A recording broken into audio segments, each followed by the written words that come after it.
The status of Hadeeth in Islam. Through the Quranic and historical perspective.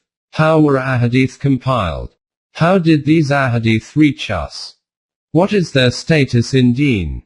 What is the mutual relationship of the Quran and Ahadith? Ghulam Ahmad Parwez, Muhammad Aslam Jairajpuri, won the true position of Ahadith. In the context of social matters in general and in the domain of religion in particular. Certain narratives attain such a firmly established status that the need to question or review them is not even felt. Despite the fact that the reason for their authenticity and their being established is nothing but that these narratives have been prevalent from one generation to the next generation. One of the reasons for not using our intellect and reasoning and reflecting on these narratives is that the human mind is observed to be generally lazy and shirks from making efforts.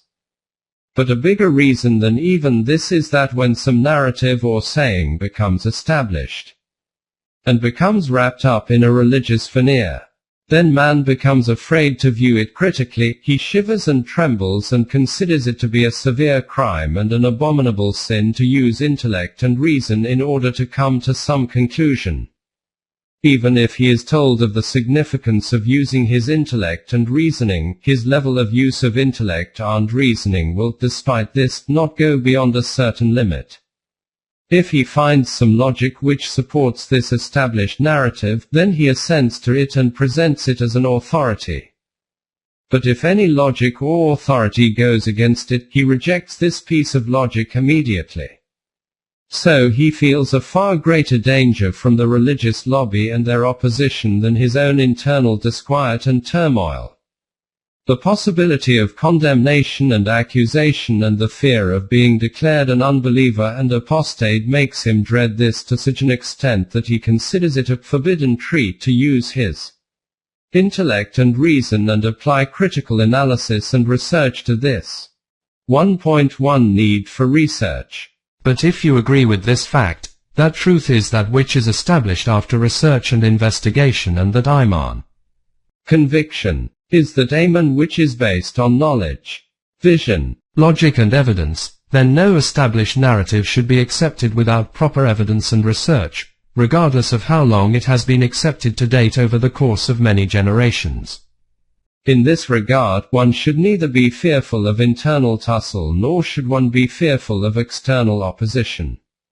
In this connection, we would like at this point to present one such established narrative which not only holds the status of a common belief but unconsciously appears as if it is part of our Iman. If you ask any Muslim what is the meaning of Deen, he will say without hesitation that Deen is the collection of the Quran and Ahadith. This view has become so entrenched in our hearts that we can never even begin to imagine that there could be any need for the application of intellect and reasoning regarding this. But the question is this: whether the narrative which you accept as an absolutely established belief and then present with such certainty and surety, have you accepted it after research and investigation and then acknowledged it through your knowledge and vision, or have you just given it a place in the depths of your heart because it is being passed down through the generations? Let us now subject this to intellect and reasoning and in this way see as to what conclusion we reach. This will give us a double advantage. If research and reasoning leads us to the conclusion that this established narrative is in reality based on truth, then this belief of ours will be based on reasoned evidence. And the real satisfaction that this will provide is apparent. However, if after our research and investigation we come to the conclusion that this so-called established narrative is not based on truth, then we can abandon such a belief which we have merely adopted in a customary fashion. In doing this, you will be obeying a specific direction of the Quran in which it is said, "You should not take a stand regarding anything that you have no knowledge of." Remember, all of your faculties of listening, seeing and comprehension would be questioned. 17:36. And it informs us of this trait of the Momineen in these words: Those who, when they are reminded with the signs of their sustainer, drop not down at them as if they were deaf and blind. 25. 73. 1.2 Deen. Regarding Deen, you will surely agree on one point, i.e., that Deen will only be that which is definite, and not based on speculation and conjecture. Therefore the Quran says, and most of them follow nothing but fantasy. Certainly fantasy does not have any advantage over haqq, truth. And Allah knows all too well everything that they do. 10. 36. Now the question is that the two constituents, the Quran and Hadeeth, which together are named as Deen, that neither of these is conjectural. And, did Allah and His Messenger give these two constituents as Deen to Muslims? First let us take the Quran, in which not just once but hundreds of times this reality has been declared, that this is the book of haqq, truth. That which we have revealed to you of the book is the truth. 35. 31. This great book commences with these words, there is no possibility for doubt and suspicion in this book. This is complete truth, certain, and above speculation and conjecture.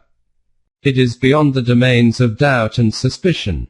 This is what is stated about the core of the message of the Quran.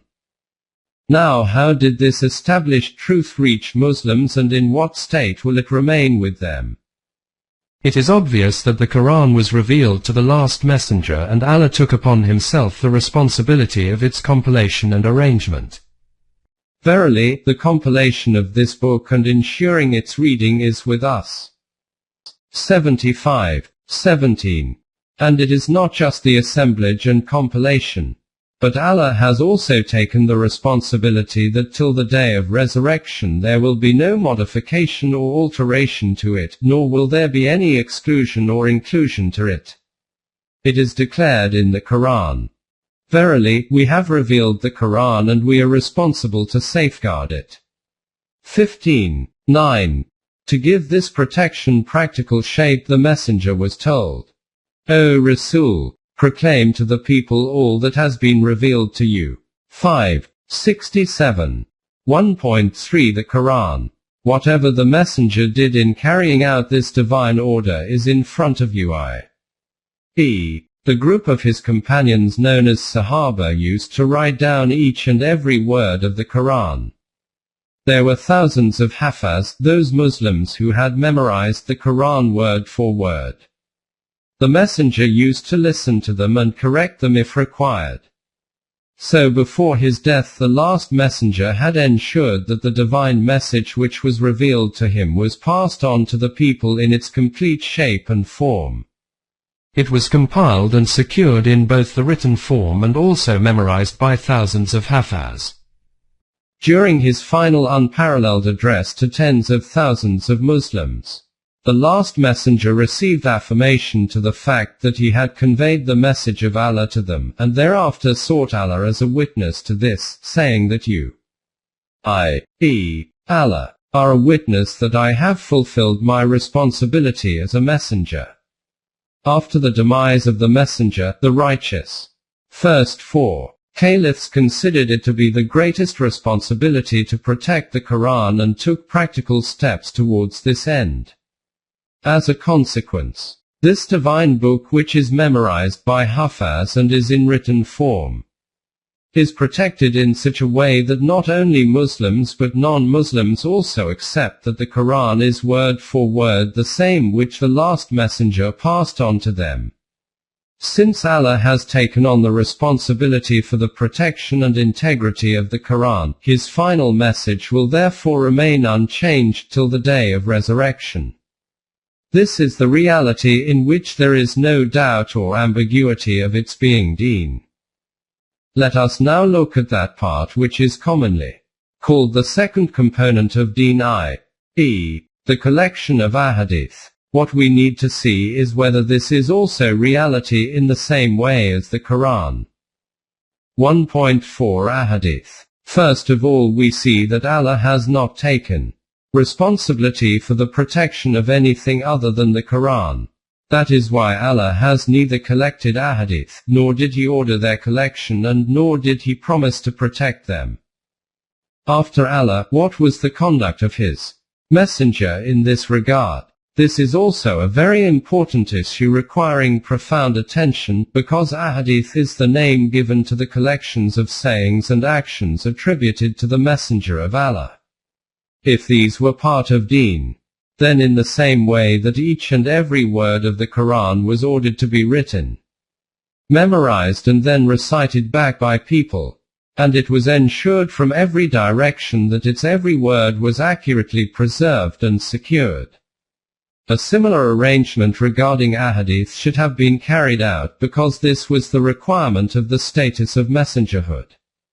And as a messenger, it was his responsibility to leave Deen with the Ummah in the form of a securely protected entity.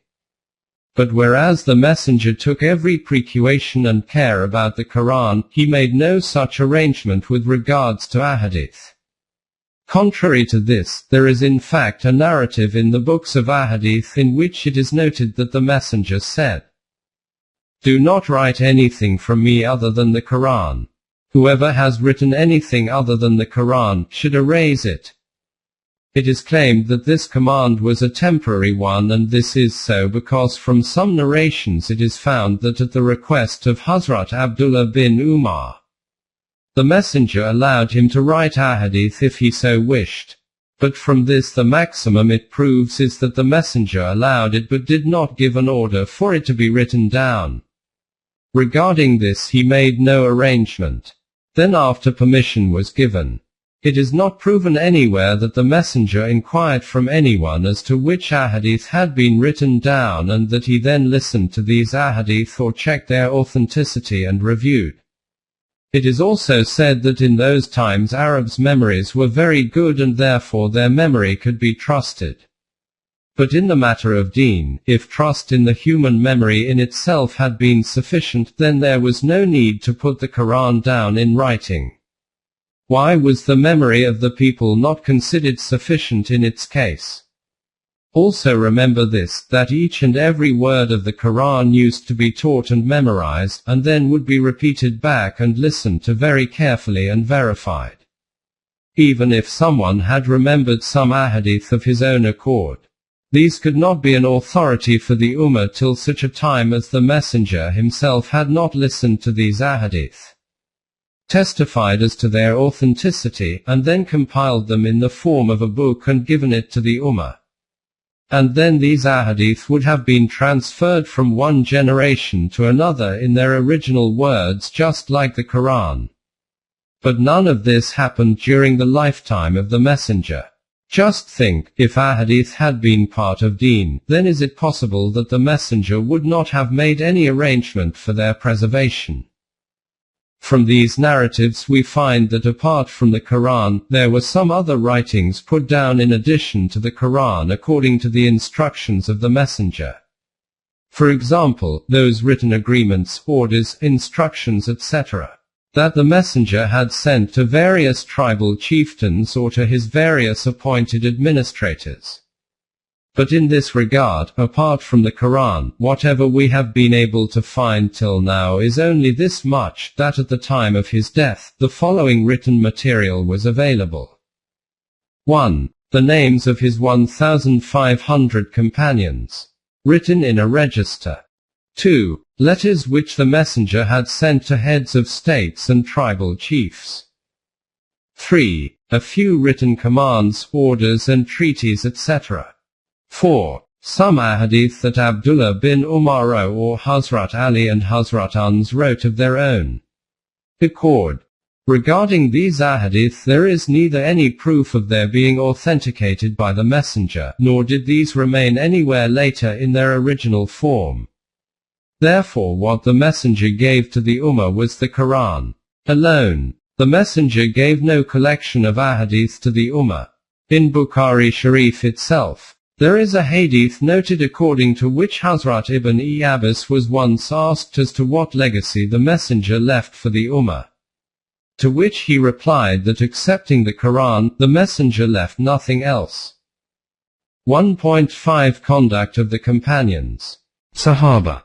After the Messenger, the conduct of his Sahaba in general and of the first four caliphs in particular is presented before us. It is written in Masnad Imam Ahmad that the Sahaba declared, "We people used to write down whatever we used to hear from Rasulullah. Then one day Rasulullah appeared before us and inquired, 'What is this that you have been writing?' We replied, 'Whatever we hear from you, we put it down in writing.' Then he replied, 'What? Another book alongside Allah's book? Meaning, don't do this. Then he said, 'Keep the book of Allah clean and pure and keep it untainted from any types of doubts and ambiguities.' The Sahaba said, 'Then whatever we had written we collected it all in an open space and burnt it.'" Imam Zabi has quoted the following narrative from Hazrat Abu Bakr. Hazrat Abu Bakr assembled the people following the death of the Messenger and declared that you people attribute such narratives to Rasulullah about which you squabble. The generations coming after you will become even more entrenched in such disagreements. Therefore it is necessary that you do not narrate anything by attributing it to Rasulullah. And then if someone inquires of you, say between us and you there is the book of Allah. It is therefore necessary that those things which the book has made permissible be allowed, halal, and those things which have been declared disallowed, haram, be prohibited. Imam Zabi has also written, Hazrat Aisha said that my father, Hazrat Abu Bakr, had collected Hadeeth of the Messenger, and these were about 500 in number. Then one night I saw that my father was tossing and turning in his bed. I asked him, "Are you restless because of some physical ailment, or has some news reached you regarding which you are feeling disturbed?" My father did not reply to this. When the morning came, he said, "Daughter, bring me those Hadeeth which are with you." Then he called for some fire and burnt them. As for Hazrat Umar, Allama ibn Abdul Bar has copied the following narrative in his famous book Jama Bayan al-Ilm. Hazrat Umar bin Khattab desired to write down the sayings of the Messenger. So he asked for the opinion, fatwa, of the Sahaba, and these people said that these Hadeeth should be put in writing. But Hazrat Umar was not fully convinced in his heart of this advice of the people. As such, due to this issue he continued to perform istikhara for a complete month. Then one day when morning came, Allah gave him that unity of thought in his heart, and Hazrat Umar said to the people, that I had intended to put the sayings of the Messenger in writing. And then I thought of all the previous nations which came before you and who wrote books and started to dispute over them and left Allah's book and consequently abandoned the book of Allah. I swear on Allah that I do not wish to allow any other book to be mingled with the book of Allah. And this was because, as already written, the Messenger himself had said, "Do not write anything from me except the Quran. He who has written any of my sayings other than the Quran should destroy these." Not only this, Hazrat Umar made the resolution that Hadeeth should not be collected and compiled, but he went a step further. Therefore it is noted in the Tabqat. During the caliphate of Hazrat Umar, Hadeeth had started appearing in abundance. He made people promise to bring all these Hadeeth to him. As ordered, people brought their collections of Hadeeth to him, and then he gave the command for these to be burnt. Single quote. In other words, this was the third incident of the burning of Hadeeth. The first time, the Sahaba burnt these Hadeeth on the order of the Messenger of Allah in his presence. Then Hazrat Abu Bakr did the same to his own collection, and the third time, Hazrat Umar asked the people on oath to bring their writings and consigned these to the fire. This all took place in the capital of the Islamic Caliphate. What happened subsequently has been quoted in Bayan al-Ilm by Hafiz ibn Abdul Bar. In the beginning, Hazrat Umar wanted Hadeeth to be collected. But then it became clear to him that putting these in writing would not be appropriate or correct for him. Therefore he wrote to all the garrisons and cities that all those who have any ahadith written or anything like this should destroy these. Maulana Manazir Ahsan Gilani has made particular reference to this and noted, in the 1st century A.H., not protecting and not publishing ahadith was not by chance, but was deliberate. Before that, he quoted the following from Imam Ibn Hazm. At the time of Hazrat Umar's death, from Egypt to Iraq, Iraq to Syria and from Syria to Yemen, there were at least 100,000 copies of the Quran dispersed if not more. After this, he noted in detail that when there were such arrangements in place to publish the Quran, what could have been the reason to stop the government from publishing ahadith too if it had wished? He has said that the government deliberately did not do so. This was the situation of the compilation of ahadith during the time of the Sahaba i.e. 1. The Messenger gave an order, do not attribute anything to me other than the Quran. 2. All the ahadith compiled by the Sahaba themselves were burnt in accordance with the order of the Messenger. 3. Hazrat Abu Bakr burnt all the ahadith which he had compiled and ordered the people not to quote ahadith. 4. Hazrat Umar made the decision after profound reflection for a month that ahadith should neither be collected nor compiled. 5. Hazrat Umar directed the people to promise and undertake to bring forth all the ahadith and burnt them all. 6. He also sent orders to all other towns that if anyone had any ahadith in writing, they were to destroy these. 7. And this did not happen by chance, but in the words of Maulana Manazir Ahsan Gilani, was done deliberately. 1.6 Greater emphasis. In this regard Hazrat Umar took firm action by strictly forbidding the people from transmitting ahadith. Khazar bin Ka'b narrates that when Hazrat Umar sent us to Iraq, he instructed us to remember that you are going to such a place where the voices of the people resonate like bees while reciting the Quran. Do not distract their minds with ahadith lest they abandon the Quran. Hazrat Abu Huraira was asked, did you narrate ahadith in the same way during the caliphate of Hazrat Umar? He replied that if I had narrated ahadith in this way during Hazrat Umar's time, he would have whipped me. It is also in the traditions that Hazrat Umar confined Hazrat Abdullah bin Masud, Abu Darda and Abu Masud Ansari to prison for frequently referring to ahadith. It is possible to ignore the authenticity of these narrations, though the proof of their being accurate with us is that it is in accordance with the guidance of the Quran and the actions of the Messenger of Allah. At the same time, we do not want to entangle ourselves in this argument, nor should you worry about it. Because even if we had not been able to obtain internal evidences from that period, there is one reality that cannot be refuted, which is that towards the end of the first 4 caliphates, no compilation of ahadith was available either written by these caliphs themselves or compiled under the direct supervision. From the above explanations it is evident that had these caliphs considered ahadith to be an integral part of deen, then under the direction of the caliphate they would certainly have compiled and published ahadith in the same way that they widely published and disseminated the Quran. Therefore, after the Messenger, we see that under the caliphs, no steps were taken to collect and compile ahadith. 1.7 Compilation of Hammam ibn Mambar. After great research and hard work, scholars of ahadith managed to find a collection of ahadith from the 1st century A.H., which is known as the collection of Hammam ibn Mambar. It is said of him that he was the pupil of Hazrat Abu Huraira.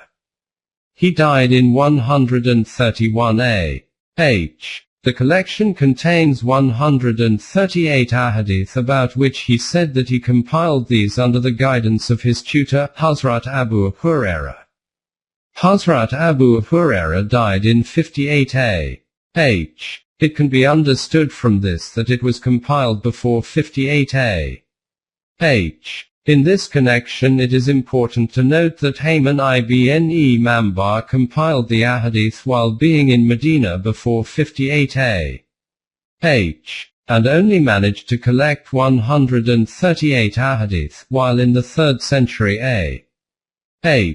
When Imam Bukhari made the decision to collect Ahadith, he found 600,000 Ahadith. Similarly, Imam Hanbal acquired 1 million of them and Imam Yahya acquired 1.2 million Ahadith. This reality also requires profound reflection that whereas the Ahadith which are referred to Hazrat Abu Huraira number in the thousands, the collection of his pupil totals only 138 Ahadith. In any case, it means that all the individual efforts made during the 1st century AH resulted in the compilation of 138 Ahadith by Hayman ibn Mambar. Other than this, there is no record of any other written material of that period. 1.8 Imam Zari. Subsequently, around 100 AH. 722 AD. Caliph Umar bin Abdul Aziz compiled some Ahadith of his own accord. After him Imam Ibn Shihab al-Matuni, who died in 124 AH, compiled a small collection of Ahadith under the orders of the Umayyad caliphs, about which he is quoted as having said that I found this work unsavory. Neither the Ahadith compiled by Hazrat Umar bin Abdul Aziz remain in the shape of any compiled form, nor can the large work attributed to Imam Zari be traced anywhere, though books of Ahadith written later on have made reference to them. After this, that era began when the thought occurred to people to start writing the details of the circumstances. History Of the 1st century AH. The material for these writings was those narratives and tales which were commonly passed down through the generations and were prevalent among the Muslims of the time. Some writers condensed this vast subject and only collected those narratives which used to be attributed to the Messenger. The collections of such sayings are known as books of Ahadith. The very meaning of Ahadith is sayings. The first collection of Ahadith which is available from this time is by Imam Malik, who died around 179 AH, and is in a book called Mayota. This book tells us what the conduct of the Sahaba was in Medina at this time regarding the constituents of Islam. In the various editions of this book 300 to 500 Ahadith are found. After the demise of Imam Malik, this process of compilation started gaining momentum, and other scholars of the time also thought to start compiling collections of Ahadith. Consequently, many books of Ahadith were compiled during this period. During the Abbasid period, there was unprecedented development and progress in various departments of Islamic knowledge and technology, and along with it books of Ahadith achieved expansion in publication and dissemination. Of the various collections of Ahadith, the two most well known are Sahih Bukhari and Sahih Muslim. Imam Bukhari, who died around 256 AH, collected nearly 600,000 Ahadith, which were reduced to a collection of 2,630 following the process of editing and deletions. This book, Sahih Bukhari, is called the most authentic book after the Book of Allah. In other words, the most correct book in the world after the Quran. These books of Ahadith are the types of collections which today are given the status of being an integral part of Deen. Of these there are 6 such collections which are considered authentic by the followers of Sunnah, who are known as Sunnis, and which are called Sahih Sitta, i.e., called the 6 correct books of Ahadith. Be aware that the Shias have their own compilations of Ahadith and do not consider the collections of Ahadith of the Sunnis to be correct. Neither do the Sunnis consider the compilations of Ahadith with the Shias to be authentic. nor was any among them Arab. 1.9 Authors of Sahih-e-Sittah. The following is a brief introduction to the amasses of these collections. 1. Imam Bukhari. He was born in Bukhara and died in 256 H. or some say around 260 H. near Samarkand. It is said that by traveling from city to city and village to village, he collected nearly 600,000 ahadith. Of these, he considered only about 7,300 to be authentic according to his own criteria, and he noted them in his book. The remaining 593,000 he rejected. Many ahadith from these 7,300 have been repeated in different chapters in his book. If these repetitions are not counted, then 2,762 or 2,630 are left. 2. Imam Muslim. The compiler of Sahih Muslim was Imam Muslim bin Hajjaj. 204 to 261 H. who belonged to Nishapur, a famous city of Iran. 3. Imam Tirmizi. Imam Abu Isa Muhammad Tirmizi. 209 to 279 H. was a resident of Tirmiz, a city of Iran. 4. Imam Abu Dawud. He was from Sistan, Iran, and was born in 202 and died in 275 H. 5. Imam Ibn Majah. Abu Abdullah Muhammad bin Zayd ibn Majah lived in northern Iran in the city of Kasdin. He was born in 209 and died in 273 H. 6. Imam Abdur Rahman Nisai. He was born in a village called Nasar, which was located in a province called Khorasan in eastern Iran. He died in 303 H. From this brief introduction to the 6 leading compilers of ahadith, the following facts become apparent. 1. They were all Iranian. None among them lived in Arabia. It is surprising that none among the Arabs ever thought of doing this work of great responsibility, and the collections of ahadith and their authentication was done through the hands of non-Arabs. 2. They were all from the 3rd century H. 3. Though they amassed hundreds of thousands of ahadith, there were very few among these which could be declared in their view to be authentic and which they subsequently compiled in their books. 4. All of these ahadith were heard from people verbally.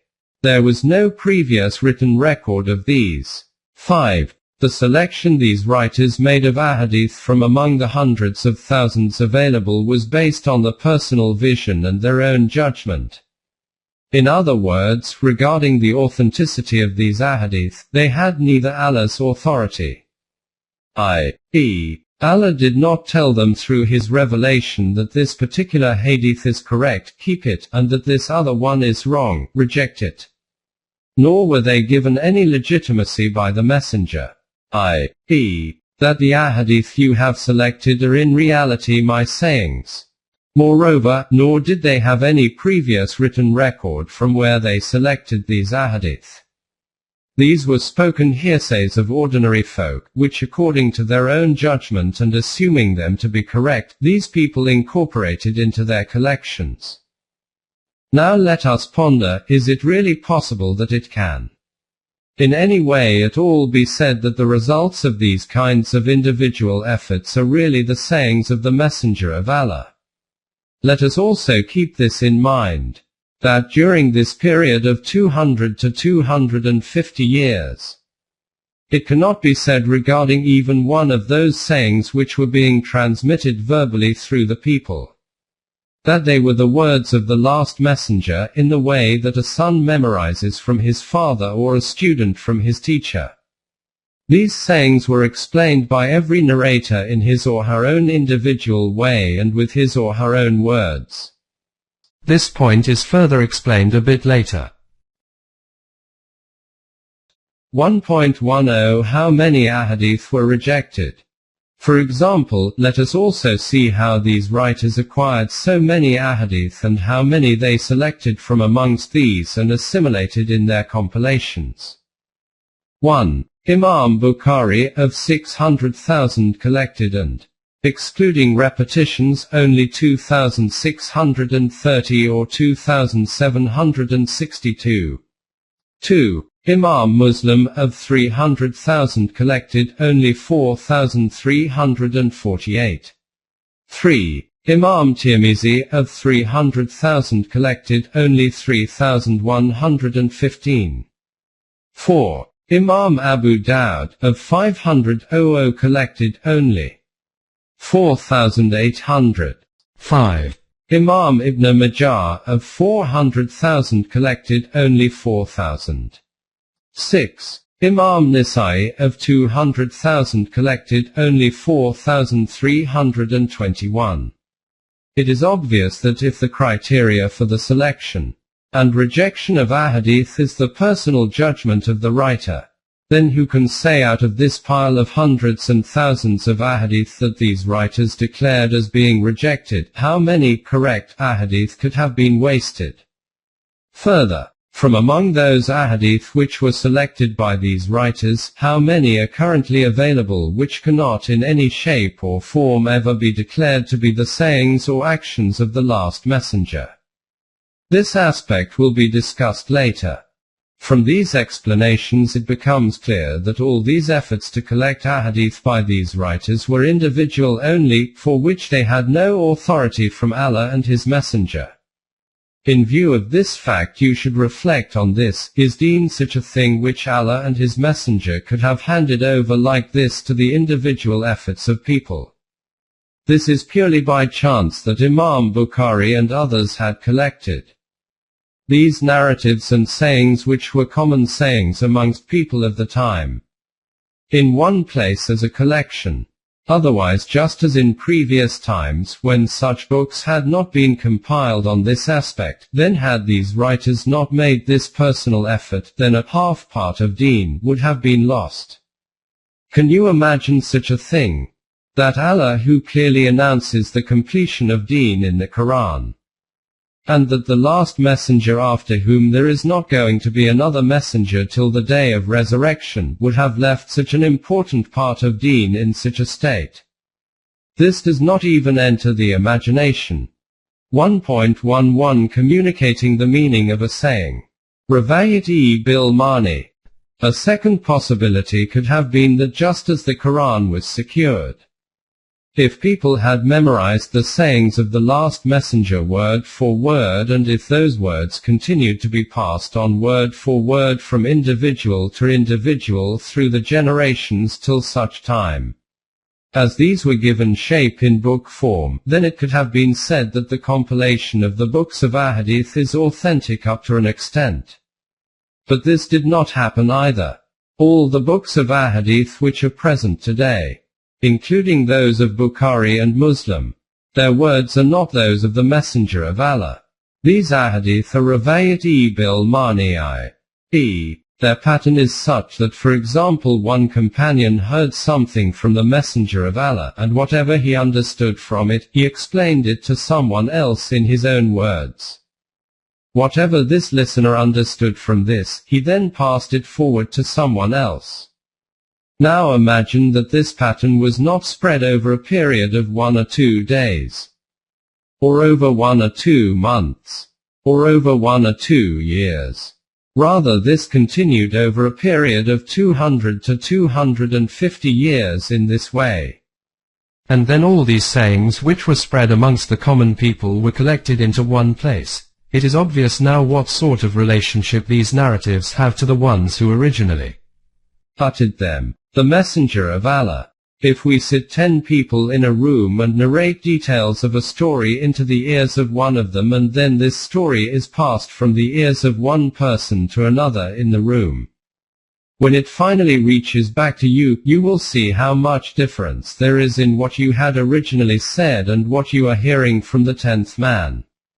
And when such a process has taken place over a period of 250 years and passed through if not millions then at least hundreds of thousands of individuals, then it is obvious how much truth will remain of the original saying. 1.12 Mistake in understanding the meaning. In this regard, the critique of Sayyid Abu al-Ala Maududi needs special attention. As far as understanding the correct meaning of the sayings of the last messenger is concerned, while criticizing a hadith from Bukhari. Besides other narrators, he writes about Hazrat Abu Hurairah. It appears that either Hazrat Abu Hurairah made a mistake in understanding the saying of the messenger or he was not able to listen to the whole statement. Examples of such misunderstandings are noted in numerous sayings of the messenger. Some among these have been explained by other sayings attributed to the messenger, while some others have remained unverified. Such occurrences in the case of oral reporting of sayings is not a matter of surprise. This is a depiction of the understanding of the very first narrator of Hadeeth, Hazrat Abu Hurairah. As for transmitting the meaning of Ahadith further forward, Maulana Maududi writes in Tafhimat, Expositions, Part 1. For example, today I make a speech and many thousands of people listen to it. After just a few hours of the meeting concluding, not months or years, ask the audience as to what the speaker said. You will see that each person while repeating the subject of the speech will not have a similar version. Some would explain one part of it while another will explain another part. Some will reproduce a sentence word for word while another will explain the meaning in his own words according to his understanding. Some will be more perceptive and due to understanding the speech correctly will explain its correct meaning. Someone else may not have such a good understanding and will not be able to put across the meaning in his own words so well.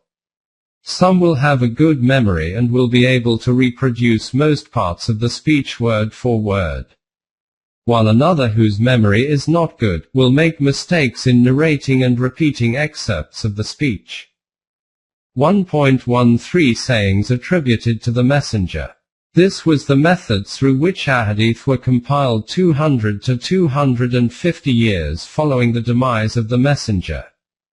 This is the reason that when we recite from the Quran, we say with absolute certainty, Qala Allah Ta'ala i.e. Allah has said. And when some narrate a hadith, then at the beginning of that we say Qala Rasulullah i.e.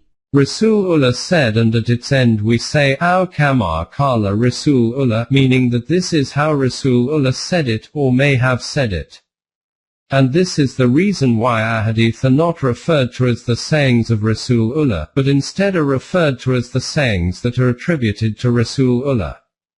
In other words, those sayings which in the times of the compilers of these ahadith people used to attribute to the Messenger of Allah.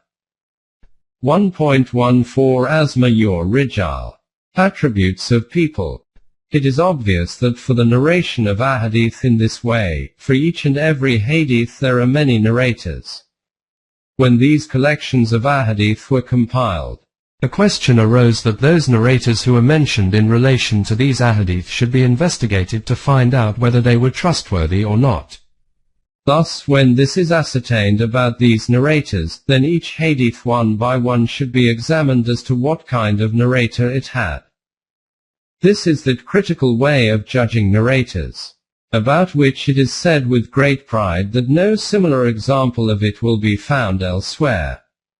There is no doubt that scholars who invented this technique work very hard, but the question is this: can you in any way by using this method reach that level of surety? If you have heard something yourself from someone, you can say about him that he is trustworthy. But if between that narrative being spoken and heard, there are 200 to 250 years and there are 5 to 7 people mentioned in this chain of communication, then what means can you have to determine whether they were trustworthy or not? And then the question is not only of their being trustworthy. It is also essential to know that they had such an ability that they could understand fully what was being said. and after understanding it they were able to pass on to others its correct meaning in their own words. Can you say that it is in any way possible that you can assert this with absolute certainty about the people who have passed away during the past 200 to 250 years? This is impossible. So in this regard Syed Maulana Maududi writes, These people, those who believe Ahadith to be deen, in following the compilers of Ahadith, exceed legitimate limits and become greatly entrenched in their views. They contend that compilers of Ahadith have separated milk from water. Now our job is only to give these Ahadith the same legitimacy and trustworthiness according to the standards that these forefathers accorded to the Ahadith. For example, give up those Ahadith that are weak in comparison to those that are authentic. The services of these compilers of Ahadith are recognized. This is also established that in relation to Ahadith, the material they have provided in terms of news and information about the 1st century A.H. is useful for research into this era. This is not the issue though, the concern is only regarding how much complete trust one should have in these compilers. They were only human at the end of the day. For human knowledge the limits that are laid down by nature defined by Allah could not have been exceeded. In human labors they are not exempt from the fault which occurs naturally. So how can you say that what they declare as authentic is in reality authentic? They themselves were not completely sure about the health of their writings. Again Maulana Maududi says, compilers of Ahadith had a great collection of material which is no doubt invaluable. But what is there in it that cannot be free from human error? And the errors are not of omission but everyone had emotions, and there was a strong likelihood that in making an opinion, good or bad, about these narrators, the personal inclinations of these writers could have colored these opinions. This possibility is not merely an assumption, but there is proof to that effect. After this Maulana Maududi writes, by presenting such examples our aim is not to state that all knowledge related to Asma your Rijal is wrong. Instead our aim is to make it clear that the compilers of Ahadith who carried out investigation and judgment of these narrators were human beings after all. They had human weaknesses. By this logic, is it essential that what they declared to be authentic was in fact authentic and was authentic in all narrations? And what they considered as non-authentic was without doubt not authentic. He further adds, they did research into all of these things to the extent that any human beings can. But it is not essential that during the research relating to these narratives, they would have known precisely about all matters. It is very possible that a particular narrative which they were declaring to be authentic was in fact not authentic. Moreover, on the basis of these and many other similar matters, the knowledge of authentication and judgment cannot be considered absolutely correct.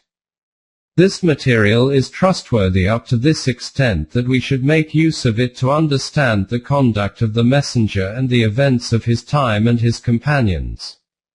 And this is suitably taken into account. But it is not such that it should be fully trusted. 1.15 Decision about credibility. As far as personal inclinations are concerned, it is obvious that when one individual makes a judgment about another as to whether he is trustworthy or not, then no matter how unbiased this opinion may seem, there will generally be a streak of emotive bias entering into it. And in emotive bias beliefs play a big role. Imam Bukhari differed with Imam Abu Hanifa in the matter of whether Iman increases and decreases or not. As a consequence of this difference of opinion, Imam Bukhari never considered Imam Abu Hanifa to be credible. The differences did not end there. Since Imam Abu Hanifa lived in Kufa, all the Kufians were also branded untrustworthy by Imam Bukhari in the case of narration of Ahadith. And since Kufa is in Iraq, therefore all Iraqis were included in the same category. and the decision was taken that from 100 ahadith of the Iraqis, 99 should be rejected, and of the one which is remaining, to consider it also to be suspicious. Similarly, based on a difference over a minor belief, two highly respectable Imams, Imam Abu Zur'a and Imam Abu Hatim, have personally raised objections regarding the credibility of Imam Bukhari and gave up references to his work. Though both Bukhari and Muslim are said to be Sahihain, the correct ones, the situation between these two is that Imam Muslim used to call Imam Bukhari as Maqtal al-Hadeeth. There are countless examples noted of these mutual differences among these scholars in the books of the narratives. Due to differences of belief in the correctness of a hadith or of its being weak, the greatest manifestation of such a difference is the existence of the sects of Sunnis and Shias. As noted earlier, Sunnis have their own collections of ahadith, and their series of attributions are traced back to the tabi'in, followers, and the Sahaba, companions. The information in these collections which is attributed to the last messenger is a very different from that which is in the compilations of the Shias, and their narratives are also traced back to the tabi'in and the Sahaba. Now these writers, at least the Sunnis, cannot even think that those scholars of Deen who were the narrators of those ahadith which are included in the Shias' compilations as well, that they, Allah protect us, were liars and unreliable. They will have to be invariably accepted as credible and trustworthy. Now the situation became such that from a group of trustworthy narrators the Ummah received those ahadith which are considered as authentic by the Sunnis, and from another group of trustworthy narrators the Shias received those ahadith which they considered as being authentic, and both collections ended up being mutually contradictory. Now tell us which information should be attributed to the Messenger of Allah and considered part of Deen and which is wrong. If even this condition is considered necessary, that in order for a narrator to be viewed as trustworthy he should either be of the same maslak, sect, as those who are judging and assessing him, or of the compilers of ahadith, then this is clearly sectarianism and not justice. Is it a must that the group who do not belong to your sect are all to be considered liars and untrustworthy? Another matter of interest is that Imam Bukhari himself, and other compilers of ahadith, who declare respectable narrators of ahadith as being untrustworthy and then condemn their narrations totally, subsequently themselves include ahadith in their own collections from those very same rejected sources. These are the external sources of evidence which lead us to the conclusion that the ahadith were neither with the Messenger himself as part of Deen, nor did his companions consider them to be so, and nor are the collections of ahadith that are with us the words of Rasulullah. However, over and above all of this, is the evidence consisting of the contents of these compilations themselves. The kinds of things which are written in them causes the soul to shudder at their mention and the pen trembles in the hand. We feel that this statement of ours will appear highly shocking and surprising to you, and should in fact be so. This is because in our hearts the degree of respect and adoration given to these compilations is on a par to that given to the Quran. 1.16 Internal evidence. Therefore such a statement about them will be astonishing. But we only request this much, that you should neither listen to us nor anyone else, but instead study Sahih Bukhari and then see for yourself how far what we have said so far is correct. We know you will be told. Just think that a compilation written by a man of the caliber of Imam Bukhari, an imam of high status and authenticated after him by many high-caliber scholars who have passed during the last over 1,000 years, and who gave this book the status of Asal Kitab, real book, after Kitab Allah, tell us could such a book, Allah protect us, contain such objectionable material? In reply to this, We would only request again that, leaving aside the great respect and status that these notable past scholars have, when Bukhari Sharif is with us, why should we not cast an eye over it? If you do not understand Arabic, then you can refer to Urdu and English translations. And after this you can decide for yourself as to whether what we have said is correct or not. You will come across such statements in it which you would never dare to attribute to the Messenger of Allah. The Messenger of Allah, whose self was of such a high status and caliber, and was the highest standard achieved and manifested by an individual human to mankind. And his accomplished personality was a beacon of light and knowledge and vision, being established at the highest horizon, serving as a model to emulate. You will hold your fingers in your mouth that this pride of the universe, blessing for all mankind, Rahmat al-Alamain, as to what sorts of sayings have been attributed to his character. That is the reason that Syed Maulana Abu A'la Maududi had to say, this claim is not right, that all the ahadith written in Bukhari are to be accepted uncritically.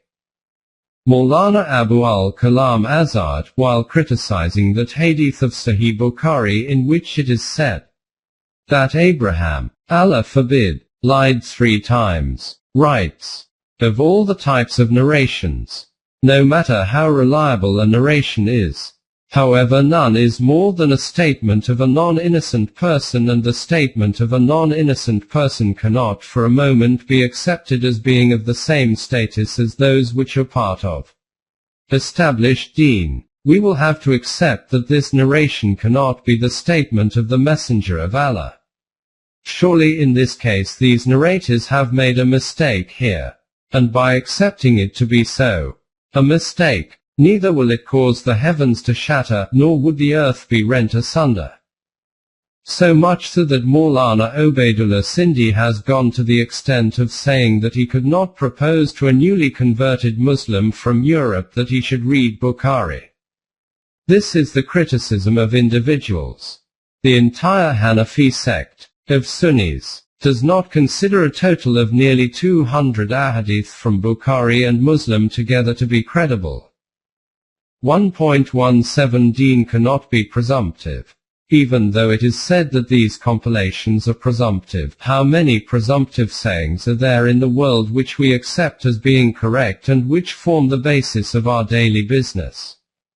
For example, you accept events from history, though these too are presumptive. You read news items in the newspapers, though these too may not be true. Then what grievance do you have with ahadith that you want to discard them by calling them presumptive? Apparently this argument seems logical, but after examining how big the difference is between these two scenarios, the truth becomes evident. History or newspapers do not hold the same status as deen for us. If I wish, I can accept an event to be true, and if I have reasons, then I can reject it, saying that I suspect its accuracy. Contrary to this, ahadith are declared as deen for us, which means that they are beyond criticism. If I have the slightest doubt about them, then my iman is in jeopardy. Now have you seen how big the difference is between these two issues? For example, if history narrates that a particular king lied for his own purposes at a particular juncture, it would be my prerogative to accept this narrative as true or to reject it as I wished. There would be no compulsion on me in this matter, nor would it have any effect on my iman. But when a hadith from Bukhari Sharif comes before me which says Abraham lied 3 times, if I believe ahadith to be an integral part of deen, then it will be incumbent on me to accept this narrative as being true. If I do not accept it as true, then I become accountable for the crime of doubting a hadith. And if I have amen in its veracity, then I am forced to consider a great messenger of Allah, Allah forbid, to be a liar. Or, for example, you read in a newspaper that in a certain city some person cut the nose of another person, but whether you believe this or not is not part of your amen.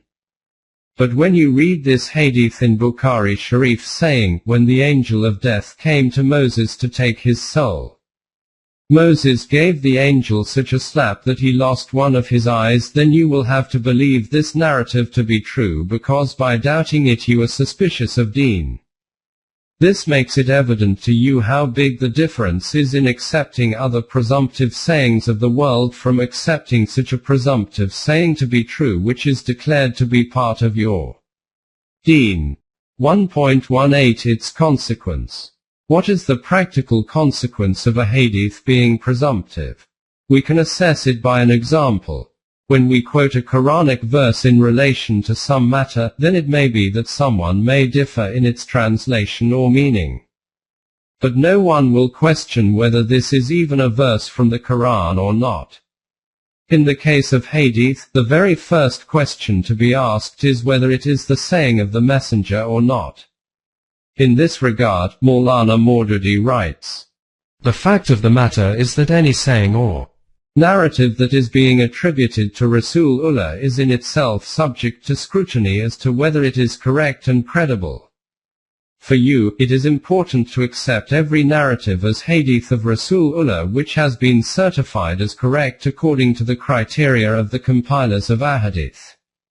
But for us, it is not necessary that we accept the argument of the process of authentication of Ahadith as being sufficient logic to declare a hadith as correct. We started our discussion from the fact that for anything to be accepted as deen, the precondition is that it must be an established truth. When this claim is made that deen is the collection of both the Quran and Ahadith, then it is essential that each one of them is established truth. When we say that this is what Allah declares, then there is no differing among us about this Quranic verse being the message of Allah. Therefore the Quran being deen is an established fact. Contrary to this, the position of Ahadith is such that when a hadith is presented, the very first question that arises is whether that hadith is even a saying of the messenger or not. All the squabbles and differences among the various sects of Muslims are related to this issue. One sect declares their own set of beliefs or maslak as deen and produces a hadith to support it. The other sect rejects this stance by saying that this hadith is not even from the messenger. These disputes have been continuing over a period of more than 1,000 years, and obviously there is no possibility of the disappearing. This is because there is no means available today to the whole ummah from which it can be established without doubt that a certain hadith is really a saying of the messenger. 1.19 Unauthentic and authentic. Weak and strong. Also see that in the case of a Quranic verse, no one would ever say that it is certainly a verse from the Quran, but that it is weak and not authentic. Every verse of the Quran is authentic. The question of weak and strong does not even arise in it. But when a hadith is referred to, the other party rejects it by saying that it is not authentic. Since there are so many types of ahadith, and the mutual differences among the various sects are more or less continuing on the basis of these differences about ahadith, there is no possibility of these disappearing. 1.20 Claiming to know the temperament of the messenger. But it is not so. We are told there is a possibility of these differences being resolved because there is a criterion available according to which it can be said with surety and certainty whether such and such a hadith is from Rasulullah. Not only this, but if there is no hadith found in a compilation regrading a certain matter, even then it can be stated with surety that on such an occasion what Rasulullah would have stated. You will be amazed that 1,400 years on after the death of the messenger, what could that source possibly be from which these narrations could be determined with such surety and certainty? Let us see what that source is. Syed Abu al-Ala Maududi says, when Allah endows a person with the blessing of tafakkur, that person develops in himself a particular trait through the study of the Quran and the character of Rasulullah, whose state is exactly like an experienced jeweler whose vision can penetrate and assess the finest quality of a jewel. His vision as a whole is on the whole of system of Sharia, and he recognizes the nature of this system.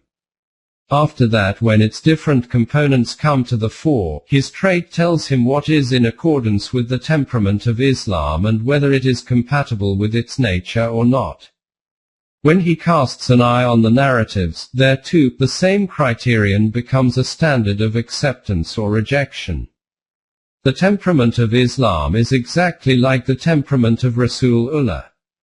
A person who understands the temperament of Islam and who has deep insight into the Quran and Sunnah of Rasulullah understands the temperament of Rasulullah so much so that just by looking at the narratives, his insight tells him as to which of the deeds could in fact belong to Rasulullah and which one is closer to that which he practiced. Not only this, but even for those matters for which he does not find anything from the Quran and Sunnah, he can even say that had such a particular problem been presented to Rasulullah, he would have decided it in a certain way. This is so because his spirit is lost into the spirit of Muhammad, peace be upon him, and his vision is united with the vision of the Messenger. His mind is transformed into the mold of Islam, and he observes and thinks as Islam wants him to observe and think. After having reached this state, man does not remain so dependent on external certifications. No doubt he accepts the help of certifications, but his decision is not based on them. Sometimes he accepts a hadith which is poor, weak, rejected and condemned, because his insight can see a jewel inside a stone, and at other times, he moves away from an established, authenticated and popular hadith. This is so because, like a sparkling bowl of cocktails, which is full of all types of drinks, he does not find it fitting with the nature of Islam and the temperament of the Messenger. Have you noticed what is being asserted here? The following is being stated. 1. Either you have Iman in Imam Bukhari and Muslim, and other compilers of Ahadith. The words, have Iman, have not been written without a purpose. You will truly have to have Iman in whatever the compilers of these Ahadith have written. That these are the sayings of the Messenger of Allah, or if you do not, you are a denier of Ahadith and are excluded from Islam. 2. And if you do not have Iman in the compilers of Ahadith, then you will need to have Iman in the vision of someone else of your time who understands the temperament of Rasulullah, i.e. It is necessary to accept that if this person says that a particular narration was a saying of the Messenger, whether that is contained in a compilation of Ahadith or is not available anywhere under the heavens, you will have to acknowledge that it is in fact a hadith of Rasulullah. If you do not do this, you are a denier of Ahadith, and are therefore a munkir-e hadith, denier of hadith, apostate and infidel, kafir. 3. So much so that if you have Amen in the criteria for the selection of compilers of Ahadith, but do not believe in the visualization of the one who appears to have an understanding of the temperament of Rasulullah, then in the eyes of such an individual you would be considered a denier of Ahadith, indeed you are a kafir. And if you have Iman in the visualization of the one who understands the temperament of Rasulullah, and as a result reject some hadith from Bukhari or Muslim as being correct, then according to Allah hadith you will be a denier of Ahadith, i.e. will be a kafir. It means Allah had commanded you to have Iman in the messengerhood of Rasulullah, to be a Muslim. But now the situation is such that until you have Iman in these human beings, compilers of Ahadith, you cannot call yourself a Muslim. 1.21 Beliefs about Ahadith. This is the status of Ahadith. But are you aware what belief is held among us regarding this? Listen carefully and then reflect afterwards, that regarding this kind of presumptive material, if these kinds of beliefs are not a blot on Deen, then what are they? Maulana Muhammad Ismail, ex-president Jamiat-e-Ala Hadith, in his magazine, Jamaat-e-Islami's Ideology of Hadith, published from Gujranwala, writes, After research and analysis, the true position of Hadeeth is the same as that of the Quran. And in fact its denial has exactly the same impact on Iman and integrity as that of denial of the Quran, denial of those ahadith that are declared to be correct in accordance with the rules of authenticity and scholars of Sunnah is kufr, and deniers will be excluded from the Muslim Ummah. Page 48. This means that denial of any single hadith among those ahadith which are correct according to the sect of Ahlul Ahadith is deemed to be kufr. I.e., to say that this is not the hadith of Rasulullah, and the one who says such a thing is excluded from Islam. According to this sect, both Bukhari and Muslim are absolutely true, and so denying any of their ahadith is kufr. Maulana Ismail writes, the Ummah is in agreement over the ahadith of Bukhari and Muslim. The authenticity of these ahadith is established. Page 55. Ummah here means the sect of Ahlul Hadith, because the sect of Hanafis, the majority sect of the Ummah, do not accept at least 200 of the ahadith quoted in Bukhari and Muslim as being correct. 1.22 Hadith is also Wahi, revelation. Why is the denial of ahadith kufr?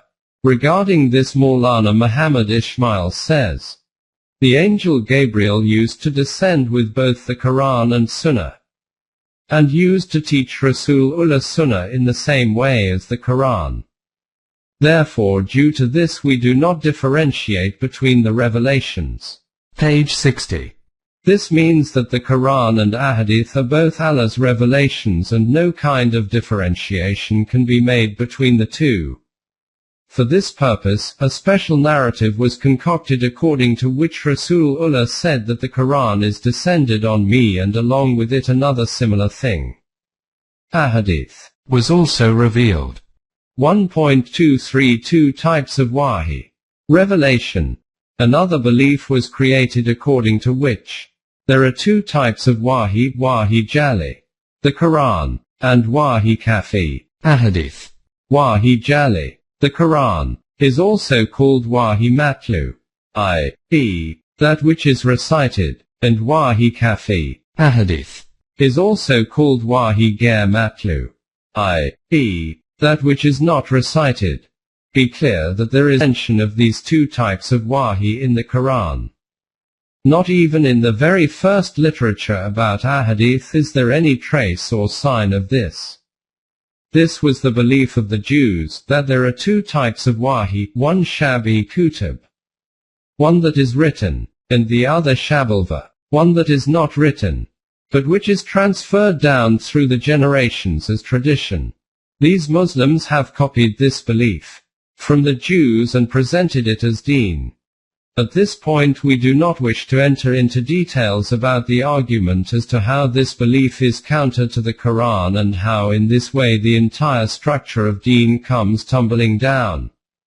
We would only wish to inquire that if ahadith like the Quran were revealed by Allah, and Allah took the responsibility of protecting the revelation in the case of the Quran, why did Allah not protect this Wahi, i.e., Ahadith? As we have already seen, neither did Rasulullah safeguard it and give to his Ummah, nor did the first four caliphs or any one of the Sahaba subject it to the written word. Whoever had written something of his own accord burnt it or had it burnt. 1.24 Why were Ahadith not written? If both Ahadith and the Quran were Wahi, then why was there such an arrangement for the protection of one part of Wahi, the Quran, yet complete disregard, indeed opposition, for its second part, Ahadith? Can this matter be at all understood? As an example, just listen to a response to this argument, that if Ahadith was Wahi, why was it not included in the Quran? In reply to this question, Maulana Maududi writes, if this had happened, then by doing this the Quran would have become at least as voluminous as the Encyclopaedia Britannica. In other words, because the size of the Quran would have increased significantly in this way, Allah did not therefore deem it fit to include this part of Wahi in the Quran.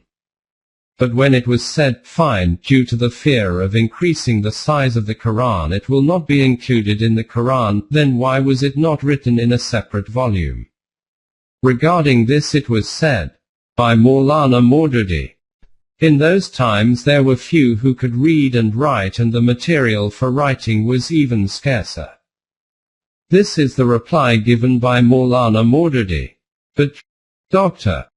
Hamidullah from Hyderabad, Deccan, tells us of another reason for this. He writes in an article in his magazine, as a human being, Rasulullah was careful and modest in his deeds. As a messenger of Allah, in relation to this task he took all possible and essential steps so that Allah's message, i.e., the Quran, was not only conveyed to people but was secured as well. If he had also taken such steps for the protection of his own sayings, then some people would have equated it with egoism. For this reason the tale of Hadeeth is different from the Quran.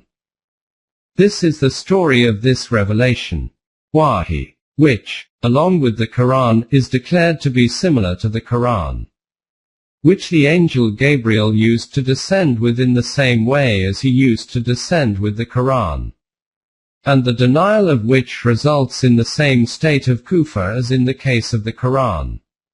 This is indeed an astounding statement. 1.25 Hadeeth has higher status than the Quran. Until now we have seen that only this much is being said, that Hadeeth are similar to the Quran, i.e., on a par with each other. But let us now move a bit further forward.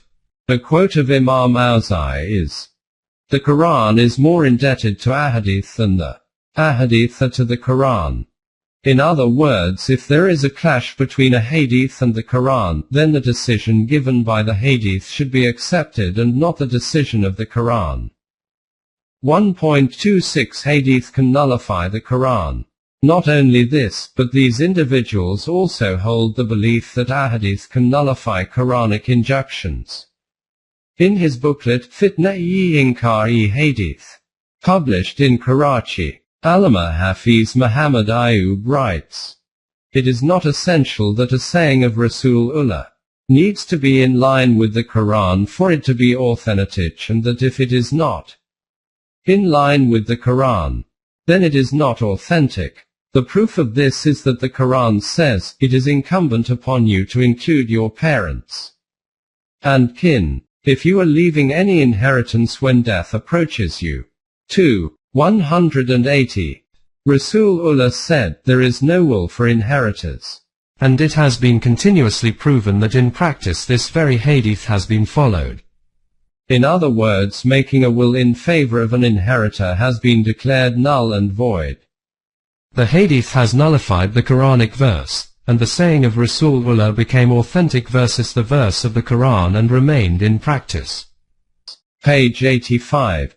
Those who are not as strict say that Hadeeth in fact further explain the Quranic injunctions and their meanings, and one can obtain details of the Quran's orders and injunctions from these.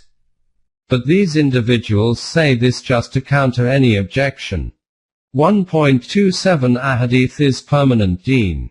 Their belief is different from this. When they declare Hadeeth to be equivalent to the Quran, they do not deny the natural consequence of such a belief. They do not consider Hadeeth to be the exposition of the Quran but believe Hadeeth to be permanent deen just like the Quran. In this regard, Maulana Maududi, whose objections to Hadeeth we have already seen, writes, if by denying Hadeeth as a permanent source means that its status is only of explanation and exposition, i.e., they only explain those issues and events which have been mentioned in the Quran, and do not have their own permanent status, then this claim is contrary to the existing reality. With regard to the solution of orders and problems, Hadeeth have their own status as a permanent source. Have you observed what the beliefs regarding Hadeeth are? These are 1. Ahadith and the Quran are both revealed from Allah. 2. Ahadith are similar to the Quran. 3. Ahadith are not as dependent on the Quran, as the Quran is dependent on Ahadith. 4. Ahadith take precedence over the Quran. 5. Ahadith do not explain and elucidate what the Quran says, rather these have a permanent status in the commands and injunctions of Deen. 6. Ahadith can nullify the Quran.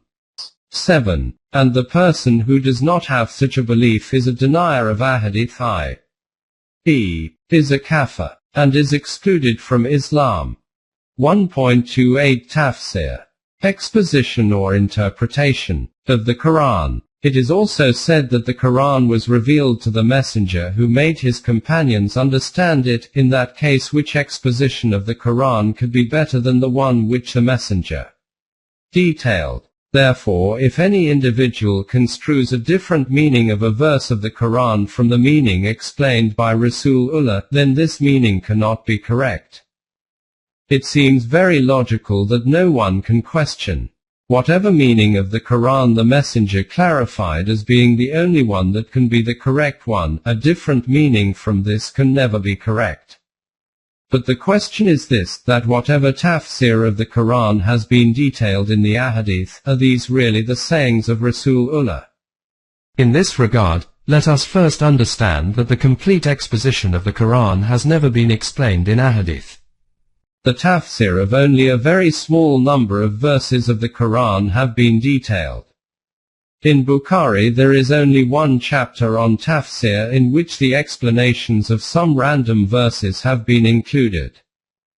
So you will be presented with some examples regarding what kind of tafsir this is in this book a few pages further on under the subheading of Tafsir through Ahadith. From these examples you can make an assessment as to whether this type of tafsir can in any way be from the messenger. This is the reason why regarding tafsir through Ahadith, Imam Ahmed has said that they have no valid basis. So hear this again, if it can be said with surety about the tafsir of any verse of the Quran, that this is what Rasulullah stated, then which Muslim will not bow his head to that? But when the true situation is that you cannot say with surety about any hadith that it is the words of Rasulullah, then if someone says that this tafsir of the Quran is not from Rasulullah, he is not refuting the tafsir of Rasulullah. All he is saying is that the tafsir which is being attributed to Rasulullah is not in reality Rasulullah's. Just reflect a bit and consider that if Imam Bukhari rejects 594,000 ahadith because according to his opinion these cannot be Rasulullah's, and by doing this he is not declared a denier of ahadith, then if in the present day someone says that according to his own understanding of the Quran a particular hadith cannot be Rasulullah's, then how can he be declared a kafir and excluded from Islam? In reality he is refusing to accept the decision of a compiler of ahadith or the narrative of a narrator as being correct. He is not denying the saying of the messenger or the words of Rasulullah. What he is saying is that the words which are being attributed to Rasulullah cannot be Rasulullah's words, their attribution to the messenger is not right. 1.29 If we did not believe in ahadith, then how could we read namaz? Say our prayers? Now we come to this objection that apparently appears very convincing and which causes disquiet in the hearts of most people. It is said that if we do not believe in ahadith, then how do we act on the commands of the Quran? For example, there is a command in the Quran regarding offering prayers, yet it is not given anywhere how namaz should be read. For example, how many rakat are in it, what should be recited in each rakat, etc. Rasulullah demonstrated this command of Allah by acting on it, and we should act on it according to this. First of all, see how vague this statement is. If we do not accept ahadith, then who is denying the existence of ahadith? The collections of ahadith are available everywhere. What we should be stating is that if we do not accept Ahadith as being the record of words and deeds of Rasulullah with complete surety, then how? For example, can we read namaz? But the question is that even after accepting Ahadith with surety, by what method should we read namaz? You know that the namaz of Shias is different from that of the Sunnis. And both Shias and Sunnis each claim that their respective namaz is in accordance with the namaz of Rasulullah. Let us consider the Sunnis now. The degree of difference between the namaz of Ahl Hadith and that of Hanafis is known to all. And each of these sects also claims their respective namaz to be identical to that of Rasulullah.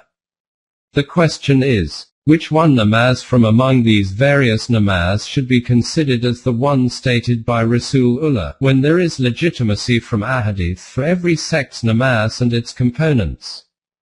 Is it possible today to find a way by which it could be established how Rasulullah performed his namaz? It is said, excluding the namaz of Shias, that the differences which are present in the namaz of the various sects of the Sunnis are minor. Principally it is said that namaz is common among all these sects and these nominal differences have no significance. Firstly, it is wrong to say that these minor differences are not significant. Never mind the followers of one sect saying namaz standing together with the followers of another sect, even if for example someone who says Ameen in a low voice goes and says namaz in the mosque. Of one who says Ameen in a loud voice, if the latter do not remove the mosque floor, then at least they will wash it 10 times to cleanse and purify it from the former. These frequent conflicts which take place in the mosques of for example the sects of Barelvis, Deobandis, Wahhabis etc., imams murdered, infighting among followers, police interventions, the mosque being locked up and the case reaching the courts, this happens because of these so-called minor differences in namaz.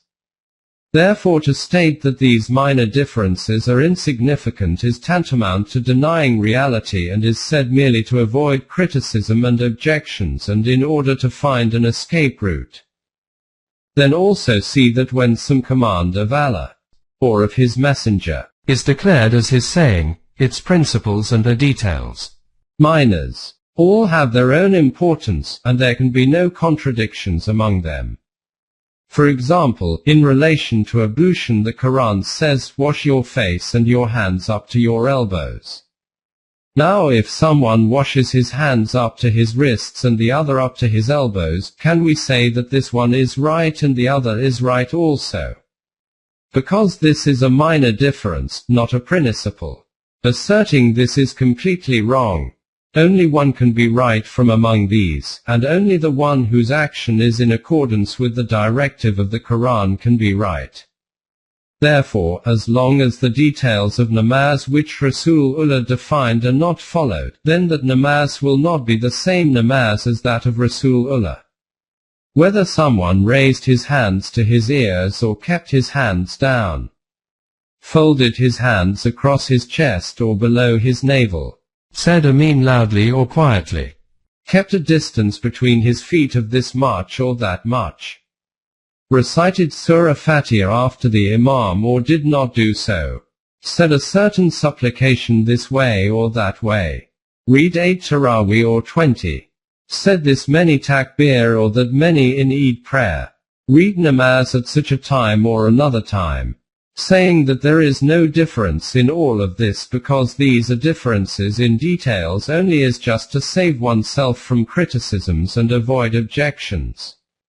If this does not make any difference at all, then, for example, tell someone from the Ahl Hadith sect to read his namaz like someone from the Hanafi sect and then to proclaim if his namaz has been accepted.